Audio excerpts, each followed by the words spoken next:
Juan Kapitulo 6, versikulo 35. Si Jesus miingon kanila, "Ako mao ang pan nga naghatag sa kinabuhi. Ang muari kanako dili nagayod gutomon, ug ang mutuo kanako dili nagayod uhawon." Ang mga puno Pan sa kinabuhi. maglikon unta sa mong pagtuo ug gagaka kami sa pagtuman sa imong mahal nga kasuguan.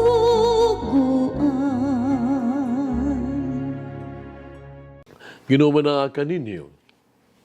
Santos nga Ebanghelyo sumala ni San Mateo. Samtang nagtunga si Jesus paingon sa Jerusalem, gilain niya ang napulog duha ka tinun-an. Gingna niya sila, "Pamati kamo. Magpadulong kita sa Jerusalem. Ug didto ang Anak sa Tao itugyan ngadto sa kadagkuan sa mga pare, matutudlo ug sa matudlo sa balaod. Siya hukman nila sa kamatayon, unya itugyan nila ngadto sa mga dili Hudiyo, ug bugal-bugalan siya, latuson, ilansang sa krus. Apan sa ikatulo ka adlaw, banhawon siya." Unya ang asawa ni Zebedeo, ato kang Jesus, uban siya mga anak, miyukbo kaniya, mihangyo kaniya usa ka butang.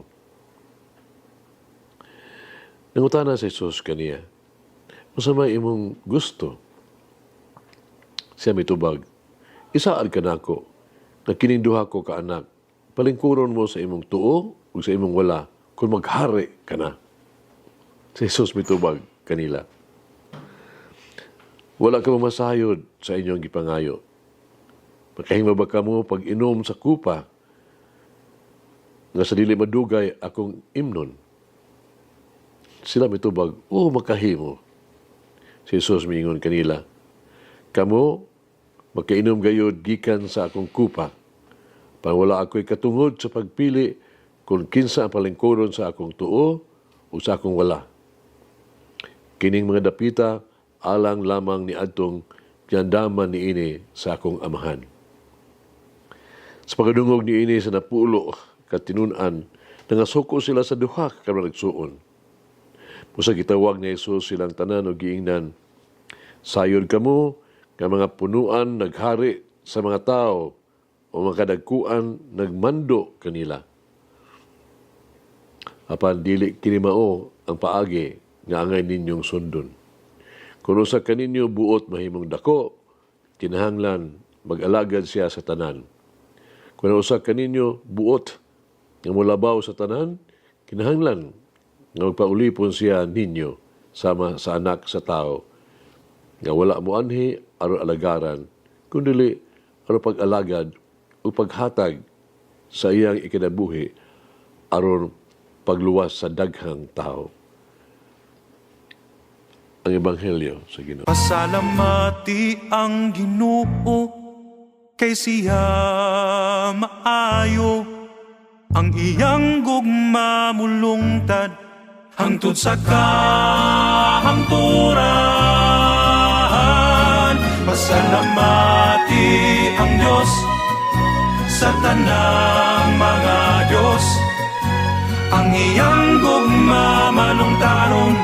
Pasalamati ang Ginoo sa mga Ginoo, ang iyang gugma malungtaron.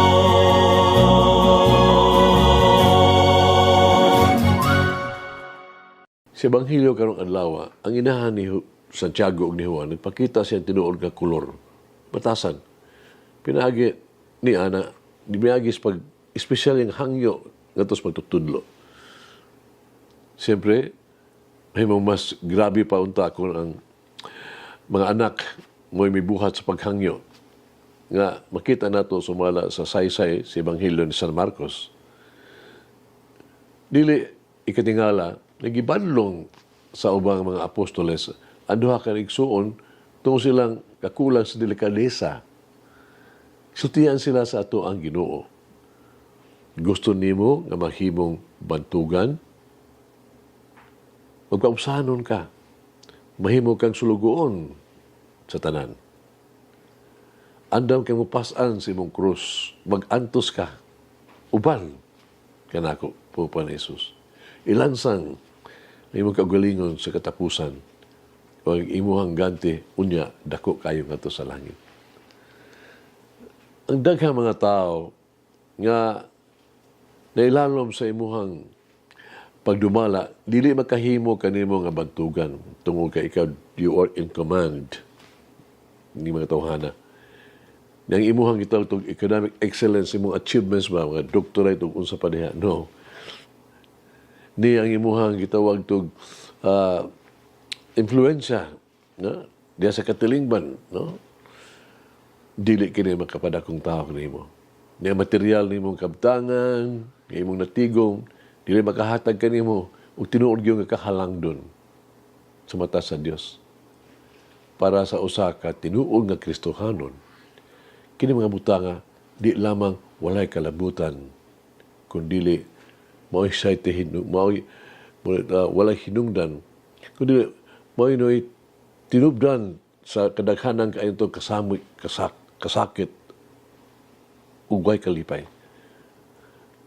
Apan, usa ka butang nga sigurado, si Jesucristo, sa iyang pagtanaw sa matang usa ka nato, pangutana gyud siya, usa ka yano kayong pangutana.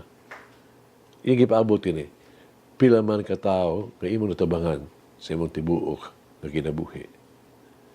Nasayod ba gayod ang inahan ni Santiago o Juan sa iyang pangayo, sa dihang nangayo siya ang mga dapit kadungganan alang sa iyang mga anak? Sigurado ko wala gyud sila makasabot o makaamgo. Wala gani siya magunahuna nga ang pagkupot ay taas ng mga posisyon magdala og pag-antos og kamatayon. Hinumdumi kini ang pagpaghambog sa kagalingon nga binuhatan, ang kahalangdon na itong gahom, itong power ba, o ang tanan nga katakom, ang tanan mga bahandi nga gihatag, giangko na ito karon, doon ay katapusan. Kaya ang mga dalan sa himaya, no? Padulong tanan sa lubnganan. Dalan sa langit tunukon. Mao kanay gitawag to saktong dalan atong pagalaktan. No? Diin tawag to ang dalan sa kasakitan, kahimayaan. Mag-ampo kita. Mahal nga Ginoo, salamat sa imong paggiya o pagpanalipod. Salamat sa imong paghatag kanako kusog ug paagi ni ining panahon sa Kwaresma. Ako nag-ampo sa katapusan ining panahon sa Kwaresma, mabago ako diha kanimo. Tabagi ako nga dili may sama sa akong pagkataho kaniadto.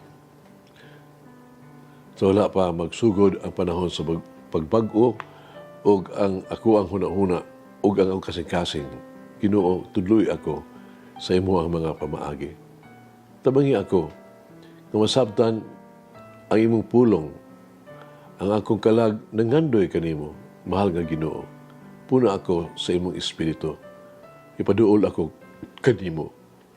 Ligun ako kung maluya.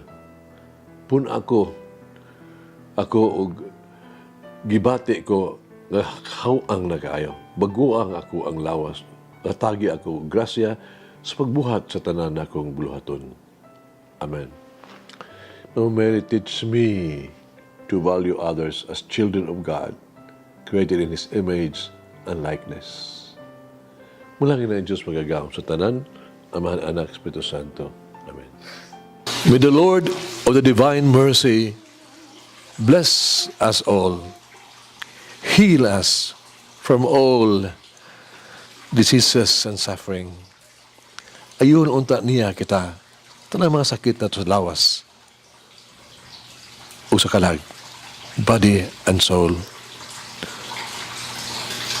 In the name of the Father, the Son, and of the Holy Spirit. Jesus, I trust in you. Amen. Whoever eats the bread of life will never hunger, says the Lord. Kay galaan inyong nabati ang pagpaambit ug hamubong pamalandong sa pulong sa Dios pinaagi sa tulumanon pan sa kinabuhi nga gidumala ni Monsignor Daddy Silva. Hangtod na usab sa sunod higayon, daghang salamat. The bread of life.